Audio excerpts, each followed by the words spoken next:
that's a good thing. So I went to court. Rachel Powell, she is a Jan 6er from Pennsylvania, mother of 8, and she has been out on home confinement this whole time, but she had severe home confinement, and she was getting violations because her monitor would go off when she would go to the kitchen to cook, and she couldn't do that, and it went on for months and months. She would have to have her kids go into the kitchen, and it's just ridiculous. But she was found guilty on I believe 9 counts. All of her kids and grandkids were there, so 2 full pews filled up with them. One of them had his MAGA hat on that Trump had given him when they were at a dinner for Jan 6ers in Mar-a-Lago. That really triggered the little talking heads of the left that he wore "Make America Great Again" hat into the courtroom. But good for him.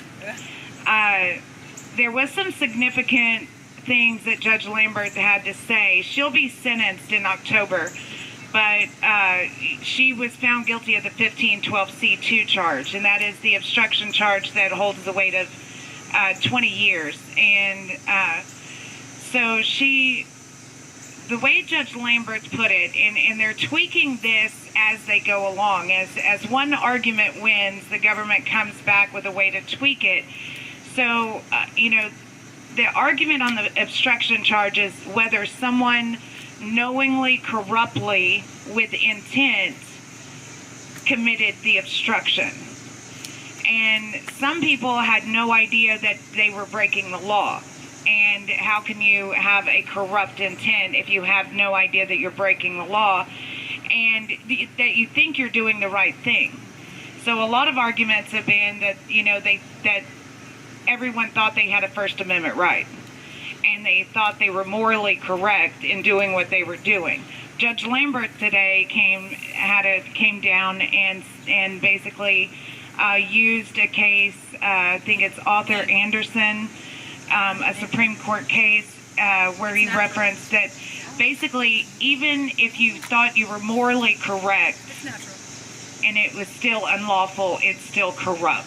So you can still be charged with that, if that makes sense. This is a really messy charge. This is what they're getting Trump on. So I would encourage everybody, you can go and read Rachel Powell's docket. They already have it out where you can read Judge Lambert's opinion on this obstruction, because it will play out as this Trump scenario plays out, because that's what they're going to get him on, is that, and that holds a lot of time, and they have very little, and it's such an umbrella charge where it covers so many things. You never have to lay your hands on anything. You never have to take the ballots away from anyone. Guy got that charge. That's where he is serving the majority of his time, is because of this particular charge, and he did not assault anyone, nor did he go into the building. And and he was found guilty of that. And we knew then that they were going to keep pushing this. And then when they got Enrique Tarrio on that charge, and he was not even in D.C., it just laid the doorway open for this to come down and indict Trump on it. And now we see all the good works they were talking about with Judge Beryl Howell when she stepped down as Chief Justice, and they said the work that we have yet to see her, that she's done. And I guess we're seeing it now. Another thing the government is going to keep doing, and they tried to do today to Rachel Powell, and they probably will try to do this at sentencing, is they're going to give the domestic terrorist enhancement to almost everyone that they can. And she was found guilty of breaking a window. They believe that she had violent intent to obstruct the proceedings that day, and the government read what it takes to be a terrorist, and it is a violent act against the United States government, basically. They tried to remand her right there. It was pretty emotional because, she has still, 4 of her kids are still minors, and she really needs to,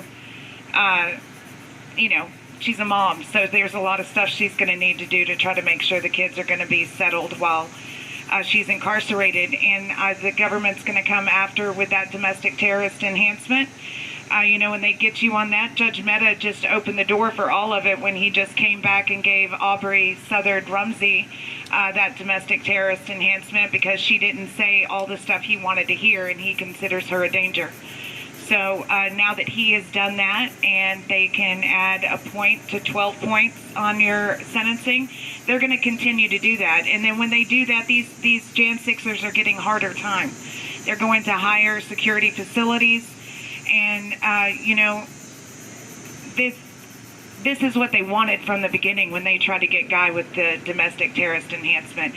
And if they would have gotten it then, every single one of these Jan 6ers thus far that's been convicted, they would be serving hard time.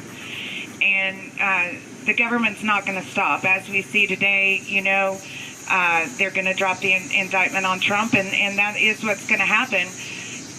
But going forward, they're going to continue to hunt down American citizens. There was another arrest today. There's been 12 arrests this month. There's been almost 150 arrests this year. So they are not stopping. They're going to continue to do this, and they're going to try to get every single conservative they can. They're coming after everyone. And I don't know if it's a last-ditch effort because the United States American people are really getting fed up, and they know it, and it's part of panicking. But, there has been times in our history, not in the United States, but in our world, where leaders were taken out, citizens were hunted down, kids were indoctrinated, and, all those societies are those people are still struggling. And I'm not going to stop saying what I feel like needs to be said, because watching what they did to Rachel Powell today, watching what they've done to Jan 6er after Jan 6er, and not letting the American people really know what precedence is being set in those federal courthouses. We have to get our Congress people's aides. We need to get anyone we can into these federal courthouses and see the precedent that's being set. They're destroying our future with all of this, and not enough people know. And it's getting real frustrating, I have to say. I don't know what else it's going to take. The murder of Ashley and Roseanne's not enough. The incarceration and the persecution on our own people. We're not even hunting down the bad guys someplace else. We're hunting down our people here. We're taking FBI agents away from sex traffickers and violent crime because we've got to get these MAGA grannies. We have to get them because they're such a threat to our democracy. Well, I can see that their path is not the path that I wanted. I know the path that our country needs to be on, and that is the path of freedom, and not under a tyrannical government that believes that people that are freedom-loving should be locked up and tortured. Because we can talk more about the torture now, can't we, Tammy? So the guys inside the jail, as you know, we've been trying to get phone calls for the last week and a half on the vigil, and it's just not happening. And it's not because they're not trying to call out. It's because the jail is cutting their phones off every night about 6:45. They come back on about 9:10. So I don't know if that's deliberate or not. Some say if you're paranoid, maybe it's because they're out to get you, and maybe it is, and maybe it's not. But I don't believe in a lot of coincidences. And at this point, the guys have all reached out about it on their tablets, and so now they're not just shutting off the phones; they're shutting off the tablets. So the guys haven't had the tablets on for at least 3 hours. If you talk about them, they might call you. Oh, that'd be good. Well, we'll take it. I don't know if it's going to be a personal call or a national call. Y'all, hold on. Bless your heart. I love you. That was powerful. Nicole bailed on me. I did. I'll just cry. You got this, Tammy. I thought that Maverick, the guy who played Maverick, James Garner. Hi. Hello. How you doing? Oh, we're doing, just sitting around. We keep the phones on all day, but, they turn them off around the same time every day. Actually, they've been off for a while. They've been off since about 3 o'clock today, so. Well, I was just talking about you guys and how they are messing with y'all with the phones, with the tablets. We haven't gotten to the detail yet, but yeah. Would you like to talk about it? Do what? Would you like to talk about it? About our phones and how they're shutting them off? Sure. What do you think they're doing that for? I don't know. Maybe they don't want your voices to be heard. Maybe. Maybe you're telling the truth too much. Maybe you should do it some more. Maybe so. It's kind of funny they turn them off at the same time every day. I was just talking about coincidences and how I don't believe in them. Yeah, I don't think this is a coincidence at all.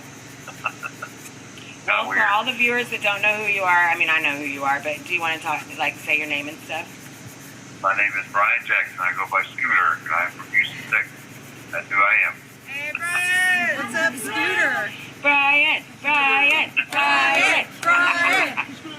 We all love you. I love y'all too. Who's all out there tonight? Everybody. Everybody. Who's everybody? Everybody. I'm gonna need a roll call. real quick. Well, we have quite a few Yes, guys, we Stevens made the roll because call. that's what we do if we just gather Stevens up. Oh, no. And Angelina and Cindy are here. They brought us a nice blueberry loaf. And Scott. Hello, Angelina and Steve. Angelina and Steve. Cindy. And Hello. Steve. And Storm. And Glory B. And Nicole. And Tommy. And Kitty, right? Ning. Yeah. And Katie. And Lily. And Dwight. And Young. We're all out here. Well, hello, everybody. There's your roll call. And then, you know, the 2,000 plus people that are on the live streams, variably. Awesome. You know what's crazy today? We had like the Internal Affairs coming here today, going through like the videos, books and stuff, taking pictures of it. I don't know what it was for or why, but it had something to do with it. Interesting. So the COs are investigating themselves? I don't know. We'll see what happens with that. I'm guessing it's probably Toronto or something. Yeah. Probably. I mean, the fact that they put you all in danger by even having him in the pod with you guys, knowing that he's a mental health danger to anybody, even himself. I mean, they know they were wrong. They know that they've done something wrong. They know that people are talking about it. So they have to do something. Right. A fake investigation is just what they need. Mm-hmm. Ning, does it help? For sure. Definitely. So what happened to you guys? Y'all went over to this investigation wing, and then you came back, and then y'all didn't have no jobs? Well, some of the guys got it back, but, some of them they just refused to actually hire, but they told them they had jobs, and they told them they don't have them. Certain CEOs want to manipulate the whole process and only hire who he wants to hire, So there's supposed to be a process, but there's really just a favoritism. There's really not. There's no process at all. There is, that they think there's a process going on, but when it comes down to here, the CEO that doesn't want to work that certain person. And they don't know that. The higher-ups don't know that. So, this guy will refuse to pull you out of your cell to work because he doesn't want you on the list because he didn't hire you. Not that he has any power to hire anybody, he just didn't want you on there because he's got his own little favorite list. So there's some CEOs that are pulling rank and just doing what they want to do, and there is no oversight or accountability, is what you're saying? Pretty much, yes. Yep. I was just summing it up in all your words. Yeah, pretty much abusing their authority. I mean, there is rank, lieutenants and sergeants. And... Yeah. Good old detail. And they got their little groups, and I think COs are a bigger gang than the gangs in the jail, so yeah. They get paid to be there. They definitely can be, that's for sure. They definitely can be. But, there's like 3 guys that are supposed to be barbers. I am. One of the CEOs doesn't want anybody cutting hair besides the one he picked. And the dude that he picked only wants that hair. He's not even detail. He's like, I don't want to cut hair. And Bobby's trying to train the other guys to do it because they've been told that they're going to be the barbers. So then they do it and they tell them they're not allowed to touch the clippers and cut the hair. What the hell? So you have to have somebody specific cut your hair? Well, according to the CEO, he only wants one. It's a power thing. It's exerting his power, or he's abusing it. Because the one person he wants to cut hair doesn't want to cut hair. He's not a barber. He doesn't know how to cut hair. Never mind the 3 other guys that hired on to do it to cut hair. They just don't want him to do it because he says so. What happened to the I didn't woman realize came that because in? you said so was a thing. Oh my gosh. Yeah. Yeah. I'm gonna start saying that a lot more to like police officers and stuff because I said so. Yeah. I'm gonna see if it works in court. Maybe that'll work the next time we're in court because I said so. You want to try it? Sure. Might be better than See how that works out. now. See how that works out. Okay, maybe I won't. Well, very nice. Maybe I'll just save those antics for talking smack on the corner. Yeah. Oh my gosh, I love y'all. Where's Anarchy Princess? Sorry, she been out there lately? Harassing No, I don't know Gen Xers. what's up with her. Oh, she was lurking 2 nights ago. There's Bless her her hands were soul. losers last We try night. not to invite the trolls. Yeah. Well, that's good. She's too busy yelling at some lady with her kids earlier today. Another J6er. Yeah, she's busy yelling at that lady while she was with her kids and grandkids. So she's a real classy lady. In case anybody didn't know. Oh yeah, super classy. Yeah. So yeah, we don't have any haters out here tonight. It's just us lovely patriots. That's good. That's what I'm I'm talking trying to get about. some of the guys together Just saying. trying to get some of the guys together and Standing in the tell a little story on what happened in that room that day with Toronto. See if I can pull it together. They can hear their side by side. that's what You know, us being demonic and you see the being a coward, being violent that day. Yeah, you want to tell your side of the story? I will, not today, but when I get the guys together, so I'm still trying to get together too when they want to call in to do it. So All right. it's kind of hard to plan something when they keep turning the phones off. That's true. We'll definitely give our side of the story. Oh, we'll That's definitely be talking about that later. You and I will. Yeah. Alrighty. For a Well, later phone call. yeah, definitely.